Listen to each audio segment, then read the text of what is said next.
This past week has been about unexpected reminders of the things that I'm actually really good at through conversations that I guess have like quietly confirmed the things that I know deep down. It's a really long-winded sentence, but we'll speak about it in a bit. It's also been about the beauty of mentoring. I watched people send the ladder back down and it was just beautiful to see. I also had a very humbling moment when my camera, yes, the one that is recording now, decided to remind me that technology only works if you manage it properly. I wasn't managing it properly, but we move. I'm Ramette Johnny. This is the Weekly Unfold. It's my space to really look at the asks, the failures, the reminders, the gratitude, the thanks that really shape how I'm growing through this life, 1 week at a time. Let's get into it. This past week, I don't actually feel like I made a specific ask, which I guess in itself is interesting. Looking back on it, looking back, I realize that there's going to be weeks where I'm pushing and I'm pushing hard and I'm asking for things and I'm doing what I set out to do and ask for more help in different ways. And then there's going to inevitably be weeks where I don't. I listen more or I'm observing more. And so there's not an actual ask that's being made. And that's okay. This past week, I've kind of just spent more time observing and looking at what the world is telling me. My failure this week was technological. And if I'm completely honest, was completely unavoidable. Or was completely avoidable, rather. The camera that I used to record, it's a DJI Osmo Pocket 3. Lovely. Have lots of fun using it. It's fantastic. However, my SD card decided to inform me halfway through filming something that it was full. I don't even know why I'm laughing because in the moment I was gutted. It was whilst I was recording the Houses of Parliament, fancy, and it was Lord Paul Boateng, and he was in the middle of his speech, and it just said, "Doo-doo-doo-dum." And I was like, huh? Now, this is not the first time that this has happened, which tells me that there's a bigger lesson here, and I need to get better at building habits around clearing things out because eventually it will come and tell you and embarrass you when you need it most. So here's to deleting files on my camera, but even also on my phone, because my phone has been pretty good. I've been pretty good at deleting, but it's a good reminder that let's go back, let's delete the things that you don't actually need. My phone that I have is a Google Pixel and it takes fantastic pictures. And so people often are like, can you take a picture? Can you take the picture? Can you take the picture? And then I take the picture. I don't need the picture because I don't care for the picture. However, I keep the pictures for however long. So working on changing that.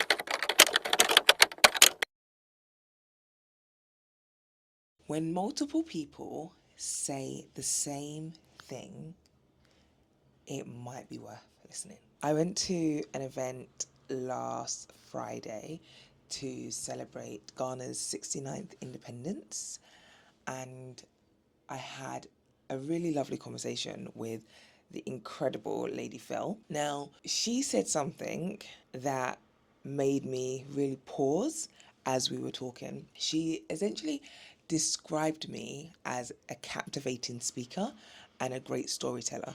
She said that she doesn't usually pay attention as much when people talk, but as I was talking, she was really captivated by the way in which I was telling her what I was telling her. And then she asked if I'd ever considered like building my own thing around that. Now, building something around that is something that I have thought about, but not something that I've said I'd throw myself into and kind of like leave my day job and go and do that full time. But hearing it framed the way she framed it really did make me pause.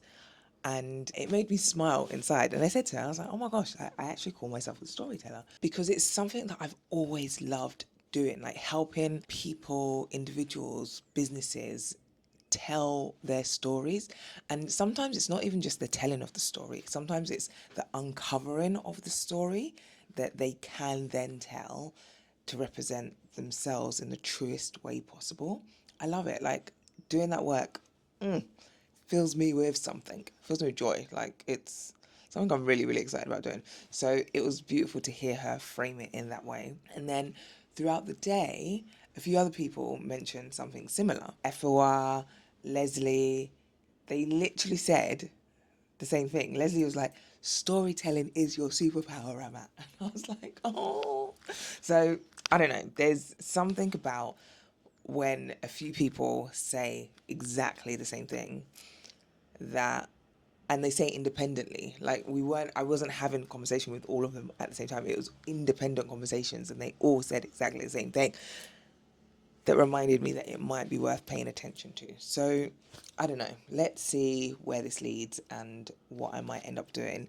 There's already, not obviously, but there is already things and ideas in the pipeline, but I haven't really acted on them, and I haven't really like stepped forward in those spaces. And maybe there's something in the universe saying, hey, hey, get on with it, girl. So yeah, let's see. There is a beauty in mentoring. Now, as I've gotten older, there's been a lot of discourse around the fact that women in particular don't need more mentors, they need more sponsors, especially in the workplace. And that is very true and completely agree with. But when it comes to the younger generation, they do still need mentors. And to be fair, like even at my stage, we still need mentors. It's just we also need sponsors. And I had the opportunity to attend a mentoring session organized by BelEve, where I sit on the board of trustees. So it was a session that was done in partnership with Join Our Table, and that's an initiative to support Black women in the UK media, advertising sort of spaces, marketing spaces. And it was hosted at Spotify's London HQ, thanks to the lovely and most incredible Sally Keane. And it was just such a beautiful event. It was so wonderful to see experienced women actively sending the ladder down, and as mentors sharing their honest stories and journeys as to how they got to where they got to. And then also watching the young women really open up and ask questions that will ultimately help them understand the various landscapes that they might have to navigate in the future. And it just reminded me of how powerful mentorship is and just the beauty of it. Rooms like that can quite literally change the trajectory of someone's career or journey or path ultimately. And I don't know that enough of those rooms exist. So it was, yeah, beautiful to witness. And I haven't been in one of those rooms in a little while. I used to do quite a lot of mentoring, haven't been doing it as much, just as life has lifed. But I was excited to be there, and I'm really proud of the BelEve team and what they're doing and the work that they're doing to help so many young women. Really thankful for the ability to connect the dots and randomly connect the dots. I had a really, really great conversation with Corey, and she and I met initially when we did our masters in applied positive psychology and coaching psychology. She was a lecturer. She taught at universities in the US, and I was going to say also in the UK, but I don't think it was in the UK. I think it was always in the US, and she had moved to the UK, and she ended up moving back to the US, and she's actually based in Hawaii, and she's the most beautiful person.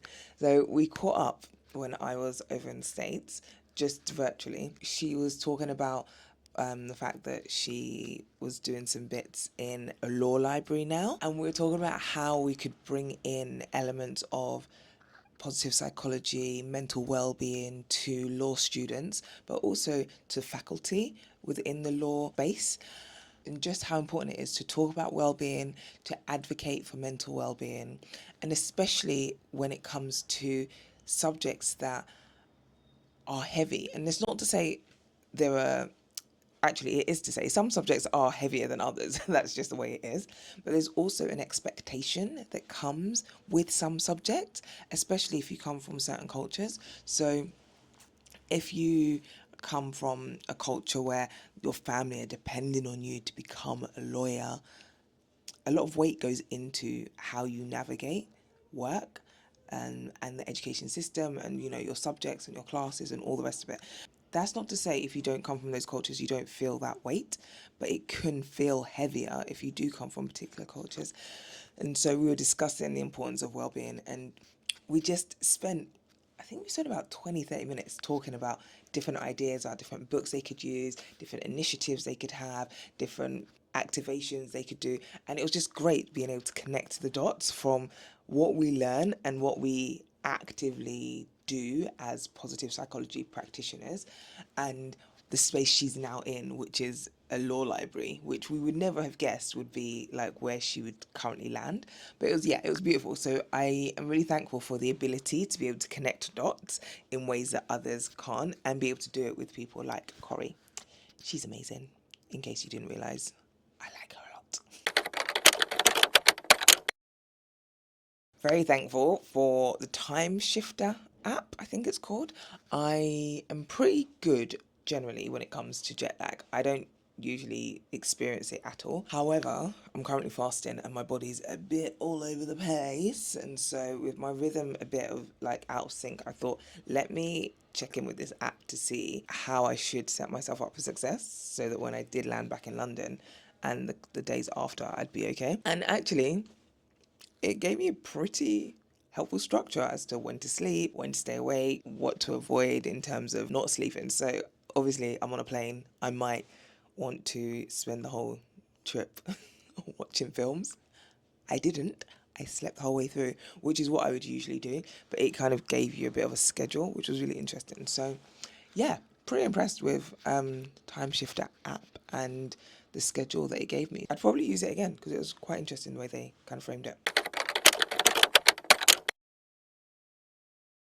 Celebrating Ghana's 69th Independence Day, I had the pleasure of being invited to the House of Commons by Belle. She's an MP, and I met her last year actually. She, alongside Deanne, who's the CEO of Herwood Mills, which is a data protection company, pulled together this idea and this initiative for UK Black Stars, so celebrating British Ghanaians across the UK. And they invited some people that had been part of the Protect Black Women contingent that went to Ghana last year to the House of Parliament. That was really long-winded. Might edit it, probably won't. However, all came together and I was super thankful for catching up with people. So got to catch up with Leslie, Ngozi, Ruth, Efua, briefly saw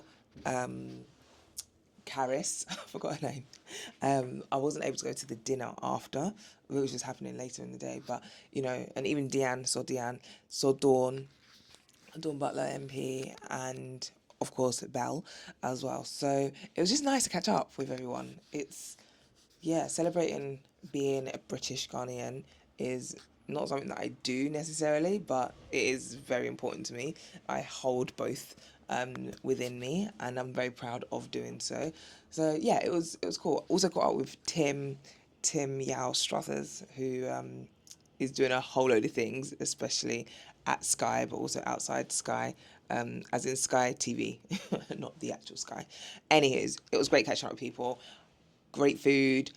I say great food, I'm lying. I was fasting, so there was no great food. I'm thinking about food. But it was great conversations, loads of familiar faces, and also just meeting new people as well. So, yeah, there was a sense of shared pride that everybody had. And so it's moments like that that you're reminded of just how important community is. So here's to Ghana's 69th Independence Day. And yeah, next year's going to be a big celebration given that it's going to be 70 years. Yeah, let's go.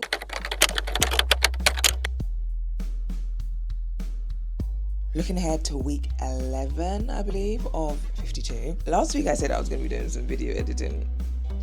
I didn't do any video editing. I was traveling, and then I was just tired and it didn't go as planned. So we go again, and I'm gonna try be an optimum word here, carve out some time to practice and experiment with the idea of editing videos. I've got a few that come to mind, but this kind of like technical side of storytelling. Ultimately, let's see if I can work on bettering my craft in that space. And so let's see how it goes. But that's what I'm working on. As always, thank you for watching. I appreciate it. Like, follow, share, send it to a friend, and stay out of trouble unless it's good trouble, in which case go wild. Until next week, bye.